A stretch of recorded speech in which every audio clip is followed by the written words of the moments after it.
Hello and welcome to another League of Legends tutorial. My name is Virkayu, and in this gameplay video we are going to be looking at the early game as well as the late game with Rhaast, how specifically we can maximize our early game pathing and the things we need to pay attention to in order to succeed in that area, as well as what happens in a game when you are far behind, you haven't been able to have an impact, and you need to get yourself fed to win some crucial skirmishes in order to win the game.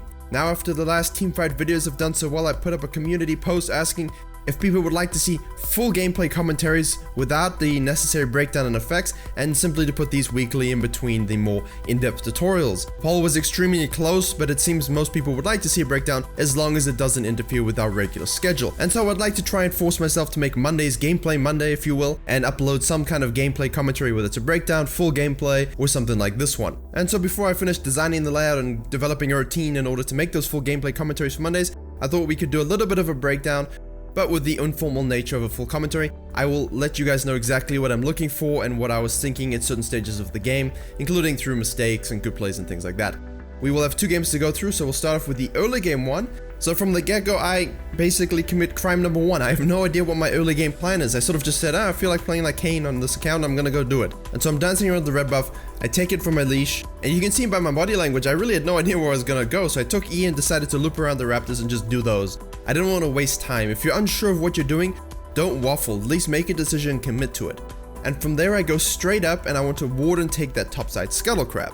We're against a J4. I usually place a ward there by the raptors. I like to see it. It's great for mid lane ganks as well as to see if anyone's going to come and take that scuttle crab. I see the Jarvan gank bot side, and now my plan is to finish the scuttle and go take his red, maybe his raptors. You see me going back and forth a little bit. I want to gank mid, but I want to farm and counter jungle, taking his raptors in second buff. However, the rotation mid seemed to be a good idea. We flash Q with that lovely smooth animation. I love doing that.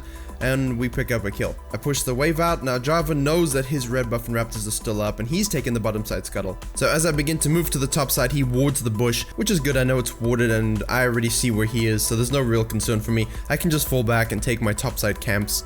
Not too concerned. So I do my blue, and of course I know Jarvan's going to do his red, and because he's already attempted to gank bot side, I know the Rhaast is pushing, it's quite possible that Jarvan would like to come and gank after red. He takes a bit of a weird path looping around, for some reason thinking scuttle might be down, and not realizing that walking over it gives vision. So I'm already sitting in the bush, I prepared for this, and I'm impatient and I decide to go in. I just wanted to chunk him and sort of push him off the map, rather than engage in a full 2v2. I probably could have been a bit more patient. And now this is where we get a bit overzealous. My Renekton is pushing and so he can rotate with me. We go over to the Krugs to try and tackle the situation. And on this invade, it's a very clear 2v2, but we do have to be careful, and unfortunately the Renekton goes a bit too aggressive. I'm not really in a position to follow him immediately, and Jarvan's actually quite lucky to get away from the Electrocute and Ignite, but nonetheless it was a bit too aggressive. When you are the top laner or even the jungler in that situation, don't go too far ahead. I have to still E through the wall to get to you. I'm trying to do the Krugs. I'm baiting them into a fight while doing the Krugs, because Jarvan might be greedy to try and smite that away, even though I have smite up. And unfortunately, I do my best to try and dance around the Yasuo, and if I had a few more seconds to get my Q back up, it would have been better, but I die. I should have just left. Once the Renekton went in, I kind of wanted to help him just because sometimes if this happens, well, the Renekton's gonna tilt if you don't go in with him, and then you can have a bad atmosphere. So it's worth the attempt, and to be honest, Jarvan was kind of lucky, but it was too aggressive. And of course, from there on out, the goal is to farm top to bottom. Why? Because the red buff will be up in not too long. It's already been that long into the game, so it's important to keep track of time and things like this. Going Gromp, Wolves, Raptors will be perfect for me, because then of course I can loop around later. The bottom side scuttle is going to be the next one spawning, and I prepare to take it. I do begin to take it. However, even though my bot lane has a priority, and that's important, you can notice this, the bot lane has priority pushing up from me. So I keep it to that side, but because the Wukong is pushed down and the Jarvan's coming down with him, that means if my bot was to come up, we could 2v3, yes. However, the enemy bot would then sandwich us and it would be a 4v3. And depending on what would happen, it could be kind of risky for us. So naturally in this situation, it's unfortunate, pull off. Don't greed, just leave. Now, I'm very guilty of greeding. Quite often actually, but in this case, I decide, hey, I'm gonna be somewhat intelligent and I'm just gonna leave.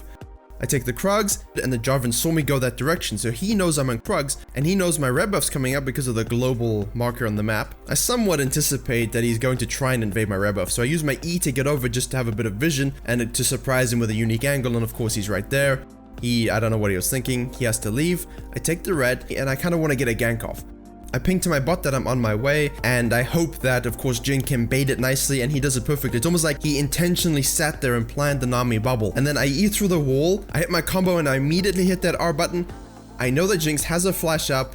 My teammate communicated that to me previously, and of course when she flashes like that, you're gonna stay deep within her. Naturally, I fall right out, we kill her and we walk back. And now my bot kind of wanna pushes the wave, and I understand that, but at the same time, you know Jarvan's very close to 6. And if he dings 6 on one of these minions, his full combo will kill Jhin. And so it's very important we just kind of back up and play a little bit safe. Having the minion wave in an unfortunate spot is better than dying and then having it in a terrible spot. That's just a bit of laner advice. And even as a jungler, you need to be aware of that. Don't always be so nosedived and pushing. But then again, what the hell do I know? Jhin opens up his ult and they managed to grab a kill anyway. It still was a more risky play, but when you're Jhin, I guess you can do that. If you're another ADC without that kind of ultimate, definitely back off. And Jhin did do that, so. Now after that, I head back to the top side as my camps are fully reset. I've got the whole map to farm. I noticed that when I'm taking the Scuttle Crab, my top laner has gone back and he's coming up to the top side. I want to mirror him and come in straight in for a gank, because you know he's coming fresh back to the lane with 0 gold. He's just purchased an item spike. The Yasuo's back in there. They're sort of resetting their 1v1 action and immediately apply their pressure, giving him no time to breathe or relax. As I come on up, Yasuo's forced to flash because I don't do much damage. Renekton has dashed in and he's going to stun him, so Yasuo has to be very careful about sticking around. If he sticks around, he will die. He flashes out, and I don't expect the Renekton to go all the way under the tower like that, but he does. And it's important if this happens, follow, because you do have the damage to kill them, especially at this point in the game. We're able to secure the kill, and now we want to push that top tower. However, Jarvan shows up. Renekton sort of disappears off to try and cut the wave off. We could have taken the Jarvan, no problem, and I focus on taking the tower. Once Jarvan's killed the Renekton, he comes back to me, but with Electrocute and your full rotation, you can chunk him and he leaves. Now in this case, some people might want to chase, maybe look for that kill, but remember, you killed Yasuo, but Yasuo's going to be up soon and back in the top lane. You don't want to overcommit and then be caught on a 2v1 feeding people unnecessary kills. And even though I have a chunk of gold, I do notice a situation in the mid lane, low mana, low HP, people fighting. It's important you can rotate down here and still make a difference. I push the Wukong out of the mid lane, he rotates back up, Fizz hits his ult, and I managed to hit my W, my Q, and then I can auto him down with the Electrocute. Again, not giving up and following through to the fullest, grab those kills. So we saw a gank priority over farming in this early game. We saw a 2v2 in vain got wrong. We had a nice gank level 6 bot lane, burning some summoner spells, as well as a further dive in the top lane, taking first tower, and then collapsing back down to mid. So there's a lot of things that happen in this early game that can get yourself to a strong position. Now, we took the Fire Drake, let's fast forward a little bit to a skirmish in the mid lane that was played well and also sloppily. So I hit a W knock up on the Jinx and the Yasuo, which is really good, and I think about going in, but I know as soon as it happens, if I ult them, they're gonna fall back into tower range, and that's gonna be really bad. And at the same time, I noticed the Wukong is going to ult in through his camo and try and knock us up for the Yasuo. So in that case, you have to pay attention to that, you have to notice that. Now, as soon as Wukong goes in, I'm spamming buttons and clicking Yasuo just to try and ult inside before I get eradicated from the map. I'm able to do so. Fizz cleans up the Wukong. The Renekton's very tanky and I'm not going to kill him. So out of all the people on our team, ulting the Rhaast and the Renekton's probably a really bad idea. But nonetheless, that's what they've done. I'm able to grab a kill myself and I slide off to the side just to avoid any residual knockups and damage. And also because I'm looking at Jinx, I think I might be able to actually hit a W knockup on her, which could lead to another kill. And because it missed, I probably should have waited for my E and Q to be up and then try to make an escape. But because I have healing runes, I'm also Rhaast, I try to do something from the situation, but it just puts me in a bad spot.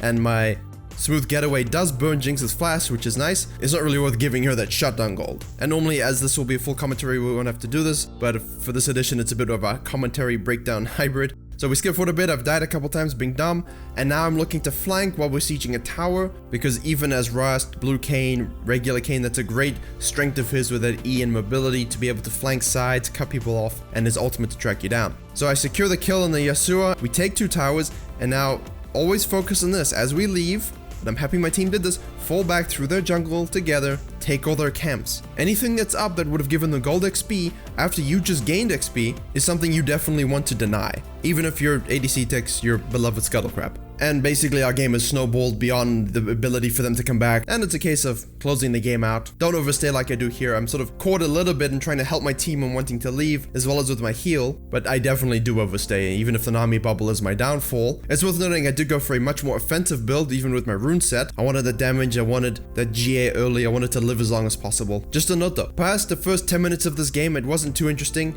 That's why I didn't want to focus too much on this game or make it a sole commentary about this. I wanted to look at a game at when you didn't have a good early game, because in this case we had a good early game, our lanes were neutral or good, and with our impact everything just snowballed, and apart from a few mistakes we were able to close out. But in this game we were losing quite heavily, or at least not so much in the gold but definitely in the towers and the feel of the game. It felt like we were going to lose. I did manage to get off a nice gank on the Cho'Gath pre-level 6, but after that it really was a case of farming, warding, defending my jungle, trying not to give away too much. And in games like these, what you do want to do is try and find that lane that will allow you to get fed. It alleviates pressure on your team, you defend towers, you get a laner fed, you get yourself fed, and perhaps you can just, the two of you or just you by yourself, be able to do something. And as you can see in this case, it was Tryndamere pushing top lane. That's what he loves to do. He's gonna hard split push. The Cho'Gath and I were working together nicely, and a little tip for when you face Tryndamere as Rhaast, wait for him. If you have him low enough, of course, you heal substantially as well, so wait for him to ult a little bit before you ult, because what happens is you want his ult to finish before your ult finishes, otherwise, you know, you did nothing. And in this situation, we had no towers down, they had top down, they took bottom, they had dragons, they just had a lot of pressure, and it wasn't really a good feeling, even if the gold lead was only 5,000 or so. So what happens is that jungler and the enemy top lane group bot side, and they decide to activate the Herald. So we're kind of hoping that our team is going to rotate and defend against this Herald, because the Tryndamere is quite strong, and we're just trying to knock them up and defend the tower as best we can. Through a miscalculation on Tryndamere's end, Cho'Gath just ults him, and that's it. Unfortunately, the rest of our team is able to grab a kill in the mid lane and also push some of those towers. Now it's a case of, right, the game's now neutralized, it's basically equalized, our team did well, we did well, how can we really put a nail in this? Now, yes, some of you say, well, I have to trust my team, they all suck. Your team doesn't always suck in that same capacity. And again, you have to play around them. That's why I'm showing you this. It's not necessarily that I was having all the kills or whatever, but it was a case that when it came down to it, we made some plays. That's all you need to do. You need to know when to make those plays, and you, of course, have to be able to pull them off. So the next phase is, of course, the enemy team realizes, hey, we're kind of stronger, let's just push these towers and try and get an inhib. Cho'Gath just about escapes with his life, and now I'm doing Krugs. I immediately rotate. I want to flank from the side, I don't want to go back. And this is the thing that's most important. You can know what to do, you can have the best macro in the game, you can understand everything about your champion. But if you can't hit the spells, as you can see from some of my Evelyn Qs or, you know, Rhaast Ws, then you're not going to be able to make those plays in the first place. Mechanics do eventually come into play. So here I hit my W, I ult the Tryndamere. The pillar from the Trundle was nice, but I would have been able to R anyway. I know his ult is down, that was communicated to me in chat. Lucian foolishly heals, and I come out. Now, I talked in the last teamfight video about knowing when to peel and when to dive back lines. Well, you can see how much I value the life of my ADC Draven by how much I don't peel for him. And I go straight for the Lucian and I continually chase him down, hit my W, hit another W, take that kill. I know that LeBlanc is coming up, so I E through the wall to escape a little bit and also to have a look to see if the Trundle is within range. He is not. My team is chasing the Braum on the bottom side. I use the plan to hop over, hit another W knock up, also take the kill, get insulted in chat for not peeling my ADC. I say nothing because, well, you know, he is nothing. And we rotate straight over to the Baron. Don't waste this opportunity. You've been farming yourself solidly. You've grabbed kills when you can. You've been holding the team together. You've not been fighting the steward fights. Even if you've gotten kills here and there, you know that it was bad. You've defended towers. And finally, you make a good play. You get a basically essentially triple kill. Defend your inhibitor tower. You've killed 4. Straight to the Baron. You have Cho'Gath up, he can ult it to secure it even if the enemy jungler is up. That's exactly what we do. And now, even if the Tryndamere is splitting bot lane, you want to take the Baron, you want to group up, you want to shove that mid lane. When your team does a great job of engaging and CCing the Braum, you want to miss your W just to make them think you're terrible. You want to E through the side of the wall to chase down the team you saw collapsing in their own red side. You hit the double knock up, you ult them, you wombo with the Syndra, and you can win the game. Literally, this game was nothing in the early game. Quiet, I couldn't get anything going. I was farming, I was just focusing on picking up kills on the Tryndamere. You can't do this with every champion. I like Rhaast because you can. You scale very nicely, especially with this rune set.